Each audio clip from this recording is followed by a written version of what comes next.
We've got a sweet GT 350 on deck for Muscle Car of the Week.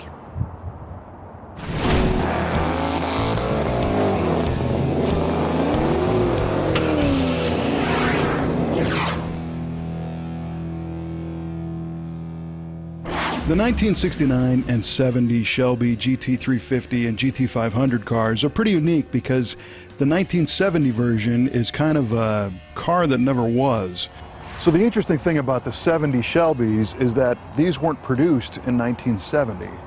All the 70 Shelby cars were 69 model year cars that were carried over, and under the guidance of the FBI, Ford was able to assign 1970 Shelby VINs to 1969 cars.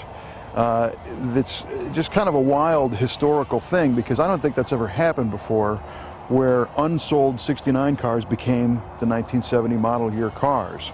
And there's one little tell in this one. If you extend the seat belt, there's a date code on the seat belt that says 69, but everything else is 1970. But the whole purpose of this car had changed from what the original Shelbys were. You know, back in 65, 66, when the Shelby GT 350s first started hitting the scene, these cars were very lightweight, basic race cars for the street. The interiors were gutted, the suspension systems were redesigned, they had high-performance engines, they had high-performance brakes, they had minimal creature comforts because these were cars that were designed to be run on a track. But by the end of the 60s, the Shelby brand had evolved, or some might say devolved, into what we see here. Shelby was no longer producing the cars on his own. They were being built kind of internally through Ford, and Ford realized they had a bunch of different Mustang options now. Now you had the Mach 1 series, which was the luxury car. They had the Boss 302 and Boss 429, which were more of the race cars. So the Shelby needed a place to fit in, and they turned it more into a luxury performance package instead of being a stripped-down race car for the street. Shelby styling has always been kind of unique, and in 1970, these cars appear to be longer than a regular Mustang because they are. The nose has been extended several inches. You can really see it in the hood, but the headlight and grille surround is also unique. There's a special bright trim on the front, and the hood is really obvious that it's been extended. This hood is made of fiberglass, and if you look closely, you can see there's 5 distinct scoops in the hood. These are called NACA ducts, and the point of these was to let cold air in and hot air out. And a detail on these hoods is that the Ford engineers used the regular steel hood hinges and springs, even though the hood's fiberglass, and it tends to pull up on the fiberglass hood and bow it in the middle, so it's kind of tricky to make these things fit right. The Shelby wheels are unique. It's a cast aluminum wheel with a special center cap. Moving through the car, there's a styling bar. It's not really a roll bar, but it gives that appearance right behind the driver's headrest here. And then on the front of the quarter panel, you see a scoop mounted there.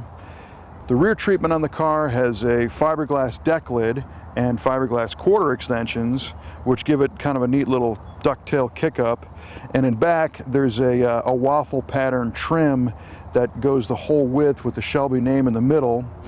You've got a pair of Thunderbird sequential taillights that blink in succession, and below the bumper you've got a center-mounted dual exhaust tip, which kind of round out the rear of the package. So Shelby styling is unique from every angle of the car.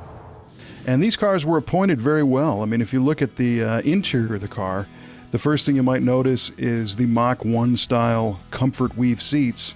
The color combination in this car has white seats and door panels in the white rear seat. The dashboard is wood-grained in the 2 coves where the gauge cluster lives and where the clock lives on the other side.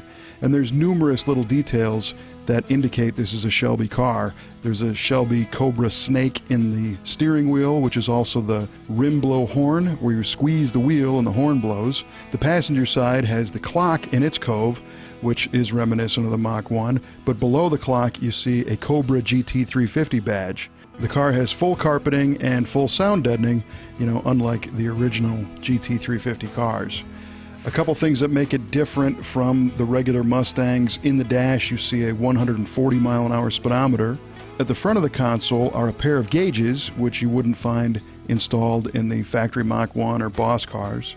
And towards the back of the console, you see a couple of racy-looking toggle switches, one of which controlled the fog lights, and the other one controlled auxiliary illumination in the cockpit. So that's kind of unique.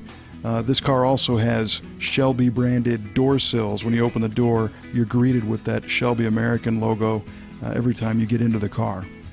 Now, although it's not the fire-breathing Shelby of the previous cars, it still was powered by a 351 cubic inch V8, which was new for the 69 year, which of course morphed into the 1970 year, so this car still has that.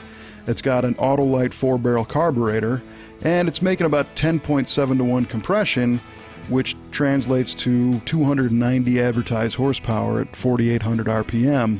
And that 351 was a little torquier with a little more displacement and a longer stroke, so it's 385 foot-pounds of torque at 3,200 RPM. A 4-speed manual transmission was the standard gearbox in the 1970 GT350. There was an optional close ratio 4-speed manual. This car has an FMX, which is a 3-speed automatic, and you could get the GT500 with a 428, and that one had a C6 automatic behind it. Interestingly, you could only get air conditioning in an automatic car, and I think this is one of the first times you could ever get air conditioning in a Shelby. Again, leading into that new luxury feel of Shelby cars, but this one is an automatic, but it does not have air conditioning. It does, however, have the 9-inch rear axle in the back, and previous Shelbys, again, were known for their high-performance suspension, stiffer spring rates, bigger brakes, and performance wheels and tires. But the suspension and brake package is basically standard Mach 1 stuff. You've got 11.3-inch rotors in front and 10-inch diameter, 2-inch wide drum brakes in the back. They do have a unique exhaust system with a cast iron manifold that merges the pipes in the back where they exit in the center of the car. You'll notice a little black smoke trail coming up the tailpan on our car. That's because this thing's running kind of rich right now, but there's stories that some of these cars actually caught fire because that hot exhaust came up and interacted with the vented fuel cap mounted right above and caused these things to burn. So eventually Ford changed that to a non-vented cap. But just kind of an interesting thing, something that you wouldn't have predicted when they styled the car. Now, although this car looks to be in almost new condition, it is showing about 83,000 miles on the odometer, which I think is great.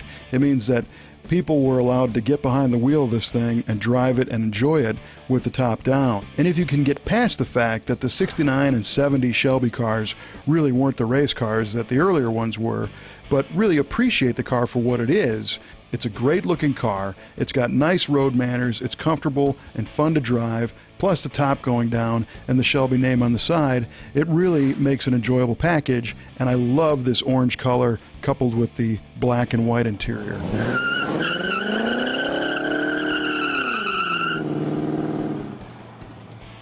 So which generation of Shelby is your favorite? You can share it with us on our Facebook page or website at Muscle Car of the Week. And don't forget the YouTube channel where you can push the subscribe button to never miss an episode of our show.